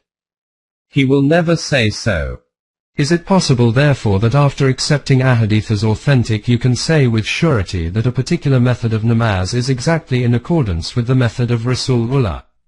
Yes, every sect can state and in fact does state that its method is exactly in accordance with the method of Rasulullah. But are you ready to accept this, that among all the different methods every one of their methods is in accordance with Rasulullah? Can you accept that during the time of Rasulullah, some people read namaz like the one of the Shias and others like the one of the Sunnis? Or some others read namaz like that of the Hadeeth or like that of the Hanafis? Or was the state of Rasulullah such that he would sometimes read namaz like this or sometimes led namaz in the way that Shias today read namaz? Or sometimes namaz like the Sunnis read it today, or sometimes namaz like the Hadeeth, or sometimes the namaz of the Hanafis? Obviously it could never have been so. Rasulullah must have read and led namaz only in one way. And the whole ummah must have read namaz in the same way. There is no allowance for contradictions in deen. The Quran declares these contradictions as punishment from Allah, and sectarianism is declared as shirk. 1.30 What should a new Muslim do? If that was the state of affairs, then the question is whether it is possible for such a situation to arise again where the same unity occurs in the Ummah and all Muslims read the same type of namaz. Obviously, while you continue to accept Ahadith as being the authentic sayings and actions of Rasulullah, then it is not possible to create unity once again among the Ummah. Because every sect has its own set of Ahadith and every sect gives its own set of Ahadith the status of being the authentic sayings and actions of Rasulullah. Setting aside the issue of creating unity in the whole Ummah, in the present circumstances another difficulty arises for which there is no solution whatsoever.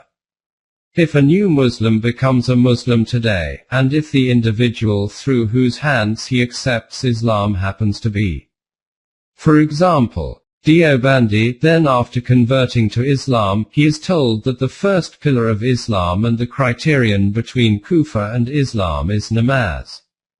He learns prayers from that Deobandi Maulvi and starts to read namaz according to their way. But a Maulvi from the Hadith sect sees him reading his namaz and tells him that your namaz has not been completed. And it is obvious that if the namaz itself is incomplete, then how is he going to be a Muslim, because he was told that the criterion which differentiates between Kufr and Islam is namaz. Now the question is, can you find a solution to this problem for this new Muslim? Think, because this point requires profound reflection. Do not just pass by it. Ahadith cannot find any solution to this predicament because Ahadith themselves gave birth to this problem. What the correct solution of this problem is we will see further on.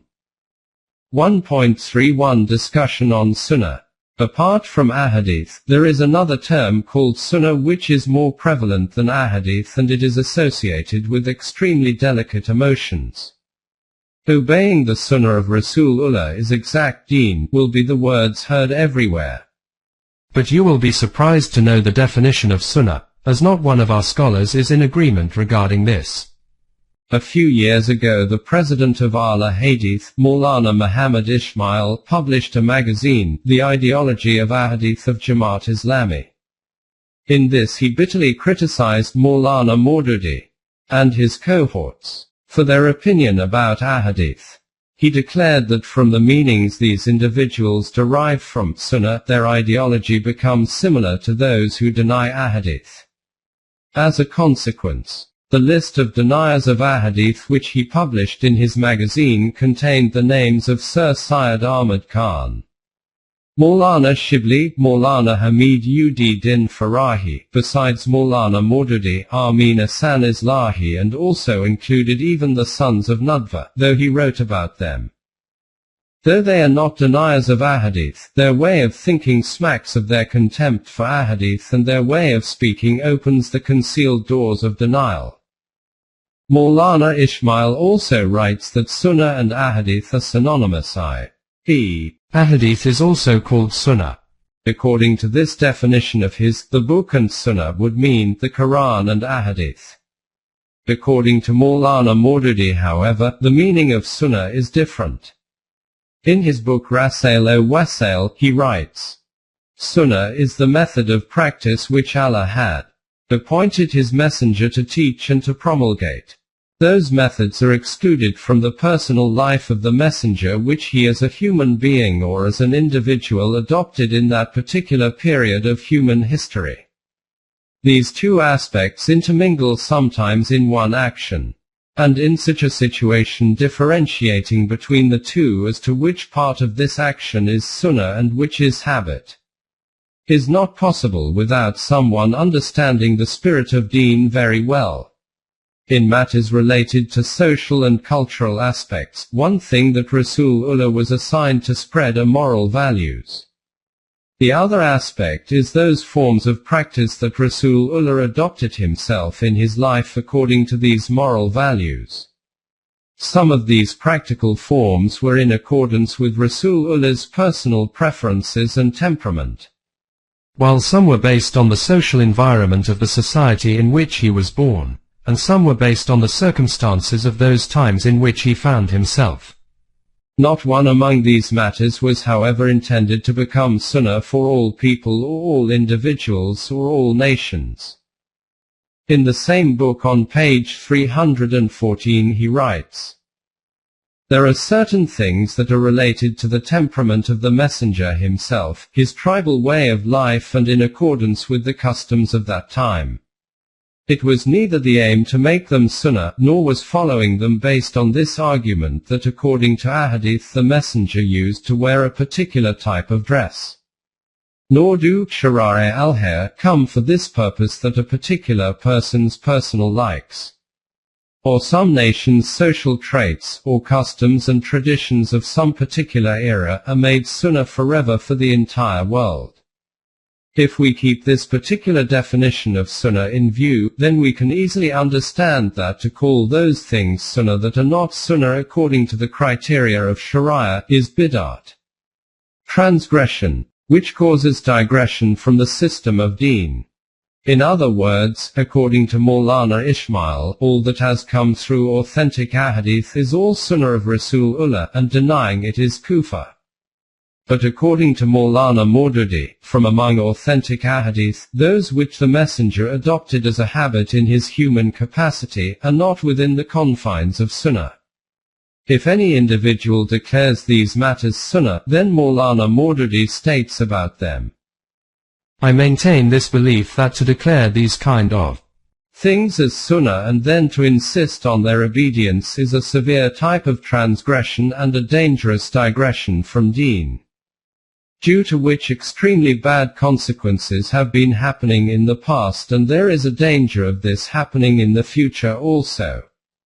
Page 308. A little before this, he writes, declaring as sunnah all those actions that Rasulullah practiced as a matter of habit and then demanding of all people of the world that they adopt these habits, was never intended by Allah and His Messenger. This is digression from deen. Page 300. 1.32 The consequences of this. In the light of these explanations, let us look at a practical example. In the Constitution of Pakistan there is a clause according to which no such law will be implemented here which is against the book and sunnah. A law is implemented in the country. Maulana Ismail or those following the same beliefs challenge it, saying it is against sunnah and therefore this law is not permitted. And in support of their argument they present a hadith. To counter it, Maulana Maududi says this law is not against sunnah. The former inquire whether the hadith they presented is authentic or not. Maulana Maududi replies that though the hadith is authentic, the messenger had taken that action as a human being and done it as a personal habit, and did not do it with the status of the messenger of Allah. The former ask, what argument do you have that the messenger did this action as a habit? In reply to this, Maulana Maududi states that such matters are not decided through using reference or logic, its decision can only be made by someone who understands the temperament of Rasulullah. Covered previously. The opposing party in reply states, If a party out of respect for some elder or leader of theirs consider him as understanding the divine temperament or accept him as understanding the temperament of Rasulullah, and then give him the authority to go against the principles of the specialists of Hadeeth to accept whichever Hadeeth he chooses and reject whichever he chooses, or some scholar or leader without any reason makes a claim regarding any subject or any quote or discarded Hadeeth that he has seen that sparkle of a diamond in it, then this ridiculous position is certainly repugnant to us. We will, inshallah, resist it to the very end and will endeavor to protect the Sunnah of the Messenger from these air attacks.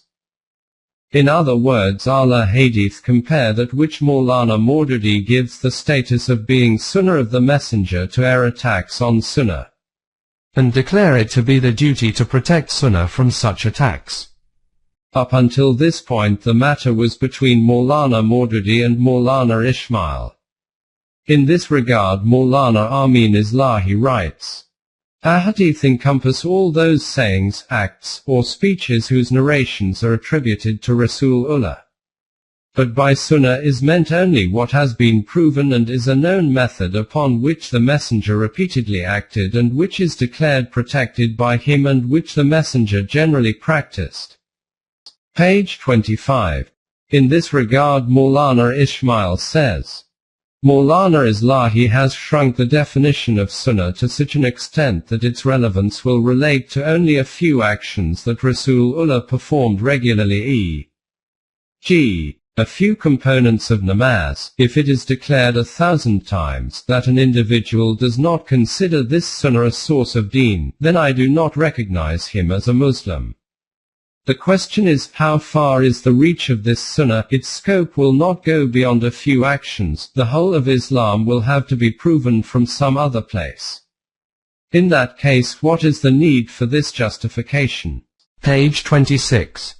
This is the definition of Sunnah and their differences about which Maulana Ismail said, in my opinion the ideas of Maulana Maududi and Maulana Islahi are not only against the school of thought of Ahl Hadeeth, but these ideas are against the opinion of all the scholars of Ahl Hadeeth.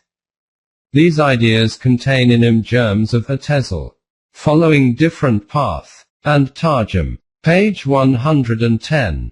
It is clear from these explanations that those unified in making a demand for the book and Sunnah do not even agree on the issue of what is Sunnah. What one group may consider as Sunnah, will be considered as transgression and digression from deen by another group.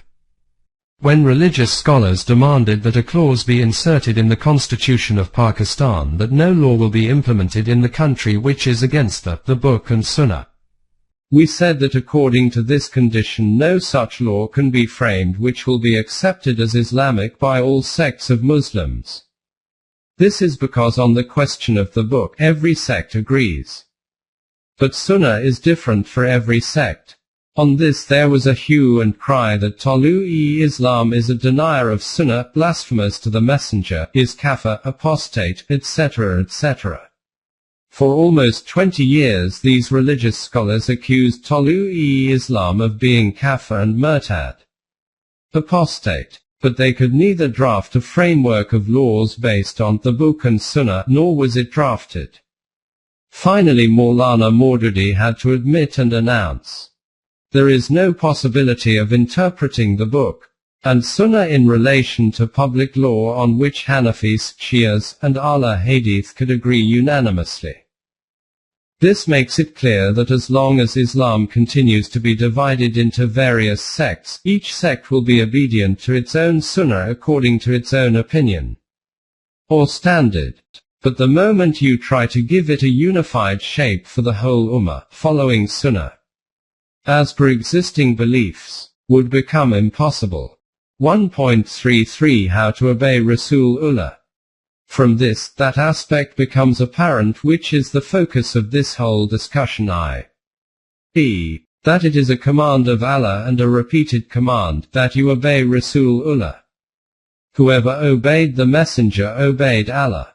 Whoever disobeyed the Messenger ended straightaway into hell. Now the question arises that if Hadeeth are not obeyed, then what will be the form of obedience of Rasulullah? This is that fundamental and important question which arises in this connection. And in this way accepting Hadeeth as the sayings and actions of Rasulullah, and acting according to them by proving through the Quran, are called the fundamental requirements of Iman and Islam. The question is very important and requires our serious attention. But before we come to answering this question, we need to look at one fundamental flaw of the question itself. It is argued, 1. Since, according to the Quran, obeying Rasulullah is farz duty. 2. And since apart from Hadeeth there is no other way of obeying Rasulullah. 3. It is necessary therefore that we accept Hadeeth as the sayings and actions of Rasulullah. That is, though the history of Hadeeth tells us that they are presumptive and not authentic. Since without accepting them as authentic the duty of obedience of Rasulullah cannot be fulfilled, it is therefore necessary that these be accepted as authentic. The futility of the logic of this argument is self-evident. Now let us return to the original question. The reality is that the kind of complications arising about Hadeeth, actually about the nature of Islam, are due fundamentally to the disappearance of the correct meaning of the term obedience of Allah and Rasulullah. The commonplace view taken of this term is that Allah and the Messenger are two separate obediences, the obedience of Allah through the Quran and the obedience of Rasulullah through Hadeeth. Firstly, this basic assertion is wrong that there are two obediences. The fundamental value of the Quran is that obedience can only be to Allah, and other than this any other obedience is not legitimate. Secondly, if the route for obedience of the Messenger was via Hadeeth, as previously discussed, then it was imperative and a primary requirement of Deen that, like the Quran, Hadeeth should have been preserved through the assurance of Allah and should have been part of the duty of Rasulullah's messengerhood and its requirement, so that every person could obey the Messenger with surety and certainty. Just as the aim of obedience of Allah is not to think whatever sayings we consider according to our own imagination to being orders from Allah and then to proceed to obey them. The aim of obedience of Allah is to obey through His book i.e., the Quran, whose integrity and protection has been assured by Allah Himself and which has been protected and compiled by the Messenger and given to the Muslim Ummah, and which is continuing with the Ummah in its fully protected form. Similarly, the purpose of obedience of the Messenger cannot be to obey whatever sayings an individual or a sect devise of their own accord as being the orders of Rasulullah. Therefore this fact itself that neither Allah nor Rasulullah compiled or protected the Hadeeth for the Ummah is clear evidence that obedience of the Messenger through Hadeeth was neither the will of Allah nor the aim of Rasulullah. Again, this leads to another question: if obedience of the Messenger cannot be achieved through Hadeeth, then what is its method and modus operandi? 1.34 Islam is a collective system. The truth is that Islam, as generally believed, is not a religion in which every person follows orders as he wishes. Islam is a collective system of life in which obedience is carried out as part of a collective system of government. An Islamic system or government is responsible for implementing the divine laws or is responsible in requiring people to obey these laws. This type of system, which was established first by Rasulullah and whose aim was to seek obedience of the divine laws from the Ummah.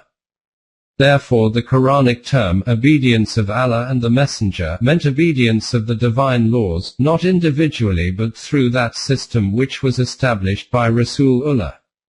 The divine laws were given in the Quran, and Rasulullah as the central authority of the Islamic system was responsible for the implementation and obedience of these laws by the people according to the conditions of the time.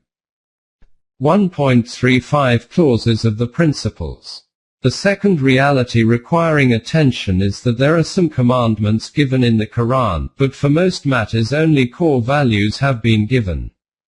The responsibility of the Islamic system was to devise the sub-clauses within these values according to the prevailing circumstances with mutual consultation of the mu'mineen, believers. The order given to the messenger to consult with his companions was with this purpose. Therefore the messenger devised the sub-clauses of these values through this process. For example, in the Quran there is an order to give zakat in various verses. But nowhere is there any mention of the precise amount or percentage i.e. This was a core value whose aim was to take care of the physical sustenance and self-development of the people by the Islamic system. What will be the form of this arrangement? For this, how much will be taken from the people who can afford it? How will it be spent? All these details were to be worked out by this system.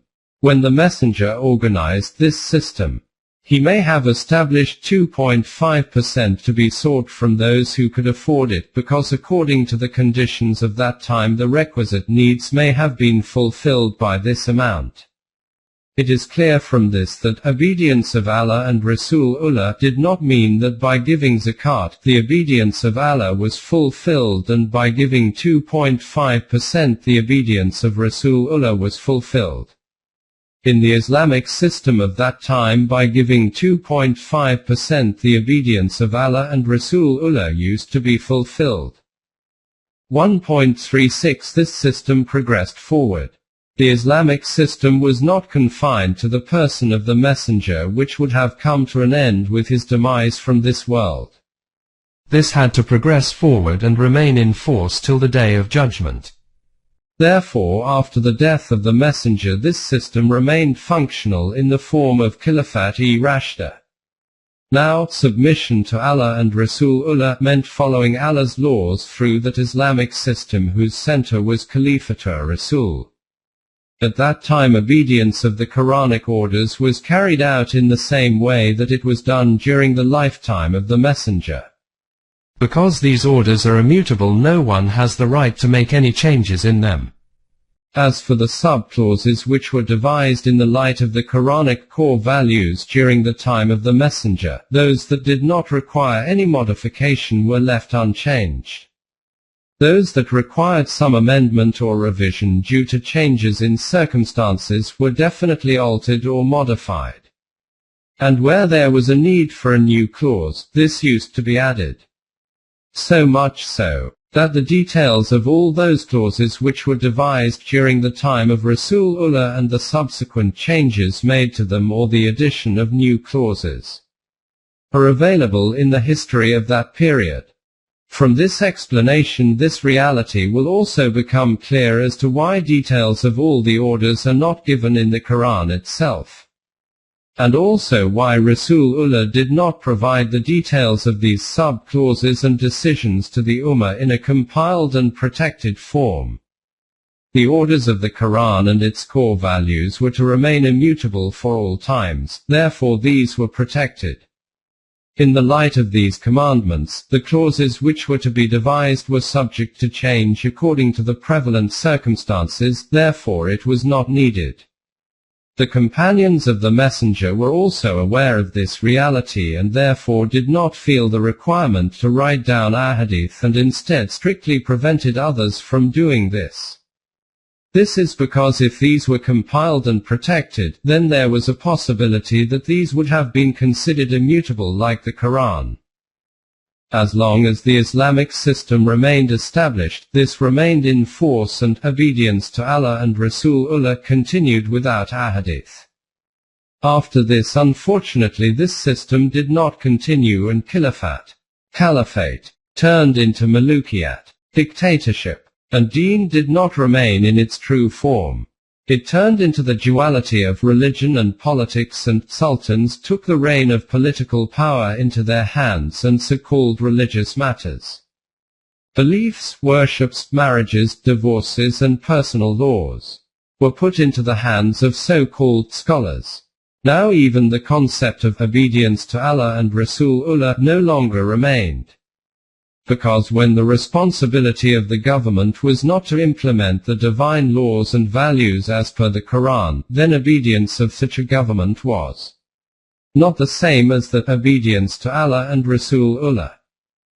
1.37 What happened subsequently? At this point, the question was raised as to how obedience to Allah and the Messenger should be carried out. If the Ummah had had good fortune, the decision should have been made that we needed to re-establish that system again, in which obedience of the Islamic system was the obedience of Allah and the Messenger. But this was not done. After this there was no choice but to accept that obedience of Allah be done through the Quran and the obedience of the Messenger be done through his sayings. By doing this, the need to collect and compile Hadeeth became essential. After this, because no caliphate was able to be instituted anywhere which followed the system established by the Messenger, the real meaning and method of obedience of Allah and the Messenger did not manifest itself. During this whole period the focus of attention remained on Hadeeth, or that fiqh which was continuing to be compiled in the light of Hadeeth. This was because the commandments in the Quran were not many, whereas the practical needs of life were many. These needs were supposed to be met by those subclauses which were to be devised by an established Islamic system. In the absence of these subclauses, attention was repeatedly cast towards Hadeeth. When the common prevalent Hadeeth became insufficient to meet this requirement, then the process was started to create new Hadeeth. Because of these Hadeeth, new sects kept emerging, and then to support its maslak belief system, each sect produced or invented Hadeeth according to their need. As the centuries passed in this process, this concept became an established belief system, and in fact took on the face of Iman, that the obedience of Rasulullah is through Hadeeth, and that those who do not accept Hadeeth deny the messengerhood. This is that wrong stance which is the basis of all the complications in Deen. There is only one way to get out of this mess, and that is to establish again the original Islamic system as per the Messenger. 1.38 The solution. This means the government of a Muslim country should make this decision that it wishes to govern according to the commands and the values of the Quran. It should implement the commands of the Quran. After this it should see what guidance the Quran provides with regard to different arenas of human life and what our legal requirements are. If through the material of Hadeeth and fiqh, which is available to us through the generations, we can find such rules which are in line with the Quranic laws and can meet our requirements, then these can be accepted as part of the laws of the government. Where such rules are not found, then the government needs to devise for itself subclauses in the light of the Quranic values. These values will remain permanent. The permanent values, and the rules devised in their light, whether already in place or developed by the government of the time itself, can be changed as and when required. Moreover, these rules would be equally applicable to all Muslims within the Islamic State, and there will be no differentiation on the basis of sects. In this way, this state will create unity in the practice of Islam. With this, society will gradually become the same as it was during the time of Rasulullah and his companions. It has been said above that in an Islamic system the commands and values of the Quran will forever remain unchanged. However, the procedures for their implementation and the subclauses devised in the light of these values will keep changing according to the needs of the time. In this regard, Allama Iqbal, in his address titled The Principle of Movement in the Structure of Islam, has stated, "The ultimate spiritual basis of all life, as conceived by Islam, is eternal and reveals itself in variety and change. A society based on such a conception of reality must reconcile, in its life, the categories of permanence and change. It must possess eternal principles to regulate its collective life, for the eternal gives us a foothold in the world of perpetual change. But eternal principles, when they are understood to exclude all possibilities of change, which, according to the Quran, is one of the greatest signs of God, tend to immobilize what is essentially mobile in its nature. The failure of Europe in political and social sciences illustrates the former principle. The immobility of Islam during the last 500 years illustrates the latter. With regard to Hadeeth, he writes, "For our present purposes, however, we must distinguish traditions of a purely legal import from those which are of a non-legal character." With regard to the former, there arises a very important question as to how far they embody the pre-Islamic usages of Arabia, which were in some cases left intact, and in others modified by the Prophet. It is difficult to make this discovery, for our early writers do not always refer to pre-Islamic usages. Nor is it possible to discover that usages left intact by express or tacit approval of the Prophet were intended to be universal in their application. Shah Waliullah has a very illuminating discussion on the point. I reproduce here the substance of his view. The prophetic method of teaching, according to Shah Waliullah, is that, generally speaking, the law revealed by a prophet takes a special notice of the habits, ways and peculiarities of the people to whom he is specifically sent. The prophet who aims at all-embracing principles, however, can neither reveal different principles for different peoples, nor leaves them to work out their own rules of conduct. His method is to train one particular people, and to use them as a nucleus for the building up of a universal sharia. In doing so, he accentuates the principles underlying the social life of all mankind, and applies them to concrete cases in the light of the specific habits of the people immediately before him. The Sharia values, Arkham, resulting from this application, e.g., rules relating to penalties for crimes, are in a sense specific to that people. And since their observance is not an end in itself, they cannot be strictly enforced in the case of future generations. It was perhaps in view of this that Abu Hanifa, who had a keen insight into the universal character of Islam, made practically no use of these traditions.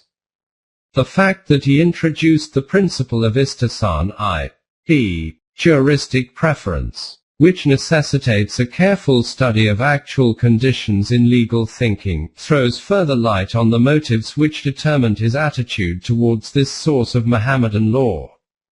It is said that Abu Hanifa made no use of traditions because there were no regular collections in his day.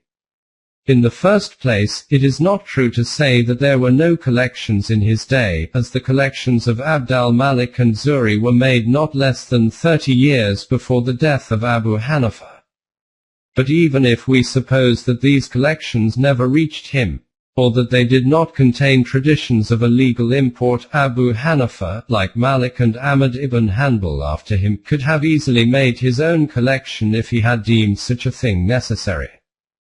On the whole, then, the attitude of Abu Hanifa towards the traditions of a purely legal import is, to my mind, perfectly sound.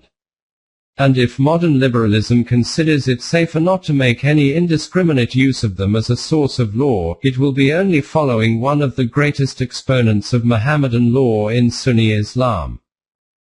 1.39 Maulana Maududi and constituents of Deen. About the changes and alterations in the rules. During the time of the last messenger, Maulana Maududi has written, "This is an undeniable fact that Sharia, the one who deals with laws, has made use of great wisdom and knowledge, in order to fulfill the implementation of his commands, and suggested such forms that fulfill his purpose in all times and under all circumstances. But despite this, there are numerous sub-clauses which need changes according to changing times. The conditions which were prevalent at the time of Rasulullah or his companions in the Arab and Islamic world will not necessarily be exactly the same in every age and in every country. Therefore the ways and means adopted to act on Islamic orders to keep them in the same form in all times and in all circumstances and not to make any changes in its constituents, is one kind of following of tradition and has nothing to do with the spirit of Islam. Hence it is discovered that for sub-clauses ignoring argued text, i.e., Dalalatul Nas, and pointer text, i.e., Isharatul Nas, even following precise text, Sarahat and Nas, is not correct without profound reflection and reasoning. Tafaka, and the requirement of reasoning and reflection, Iqtiza of Tafaka, is that man should keep his eyes on the objectives of Islamic jurisprudence and bring changes according to these constituents which are in accordance with the explanation of a jurist and are in consonance with his deeds. To explain this further, at another place he writes, by comparing with Medina, Islamic system of the time, do not think that we want to create resemblance in appearances of that time and want to step back from the level of civilization at which the world is. To revert to that civilization that was prevalent some 1300 years ago in Arabia. This interpretation of the obedience of Rasulullah is wrong to start with. And most religious people wrongly take this to be the meaning. For them, the name of following in the steps of those pious ancestors is to maintain the social environment and developmental level of that time in its exact fossilized form till the day of judgment. And to put a wall around our thoughts and lives by closing our eyes to all of the major developments which are taking place in the world outside of this world of ours, and within the boundaries of which the movement of time and the changes of the era are not permitted to enter. The concept of such obedience, which has imprisoned the minds of religious Muslims during the period of decline for the last many centuries, is in fact in total contravention to the spirit of Islam. This is definitely not the teaching of Islam, that we live our present lives like relics of the past, despite being alive, and make our collective lives a historical drama of the past. Islam does not teach us hermetic life and orthodoxy. Its purpose is not to produce such a nation which strives to stop dynamic change and evolution in the world. Contrary to this, it wants to create such a nation which, by stopping change and evolution proceeding on the wrong paths, tries to put it on the right paths. It does not constrain us but gives us spirit, and wants all those changes which will arise throughout time and space and all the various forms of life which will emerge till eternity, to be filled with this spirit. As Muslims, our real mission in the world is not for this, that when we are made as Khaira Ummah, the balanced nation, we should remain as rear guards in the path of evolution behind those who are progressing forwards. Our task is to lead and to provide guidance. We have been created to be Makadmatul Jaysh, leading force, and the secret behind our being Khaira Ummah is in the Ukhrajatun Nas, raised out of mankind, the actual character of Rasulullah and his companions which is to be followed is that they made physical laws subservient to the Sharia laws and thus fulfilled the duty of establishing the Caliphate of Allah on earth. They blew spirit into the civilization of their times. Therefore, the real obedience of Rasulullah and his companions is that we should strive to make the evolution of socio-economic changes and discoveries of the physical laws leading to new discoveries in resources as part of the Islamic civilization, as was done in the 1st century A.H. The maslak of Maulana Amin Ahsan Islahi is that it is not only in the Quran but even in Hadeeth that mostly principles only are given, while sub-clauses are left to the discretion of the Ummah. He writes, in the Quran and Hadeeth mostly only fundamentals and principles have been detailed. Very few details of sub-clauses are mentioned. To fill this gap according to prevalent circumstances and needs, and to face all upcoming societal and political matters, the making of laws is left to the discretion of the Ummah according to the need and temperament of Islam. We have also said that in the Quran where there is mention of obedience to Allah and His Messenger, or there is mention of Allah and Rasulullah's Marshiat. This means a system of governance established to follow the divine commands. Let us see what Maulana Maududi says. It has been said in verse 33 of Surah Al-Ma'idah, those people who fight against Allah and His Messenger, their punishment is that. While explaining this verse, Maulana Maududi says in his Tafsir Tafhim al-Quran, fighting against Allah and Rasulullah is like fighting against that righteous system that has been established in a nation by an Islamic government. It means that obedience to Allah and Rasulullah does not mean to obey the Quran and Ahadith according to one's own manner. Rather it means obedience of the central authority of the divine system which is established for the implementation of Allah's commands. It is the task of the system to see how obedience of the commands of Allah are to be carried out. This is the name of obedience to Sunnah.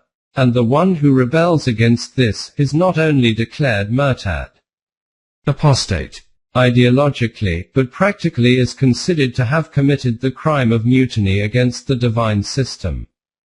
In the absence of this system, the obedience of Allah and Rasulullah remains an individual act which is carried out by each individual or each sect according to their own wishes.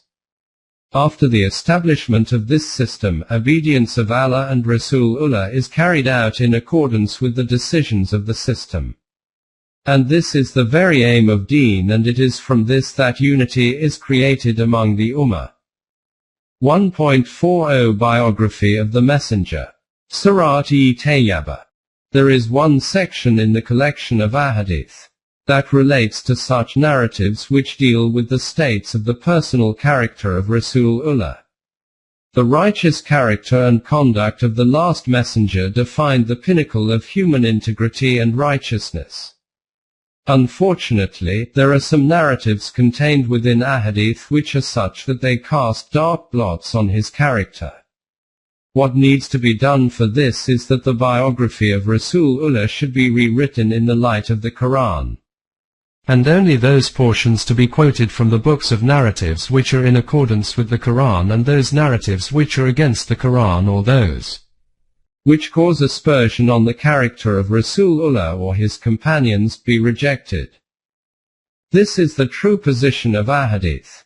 Unless we accept this posture and keep the capital of Ahadith in its proper place, we will never be able to extricate ourselves from these complications in which the Ummah is continuing to be imprisoned for centuries. We hope that you will consider this reality with a cool mind, because this is the very remedy for the chronic disease of the Ummah.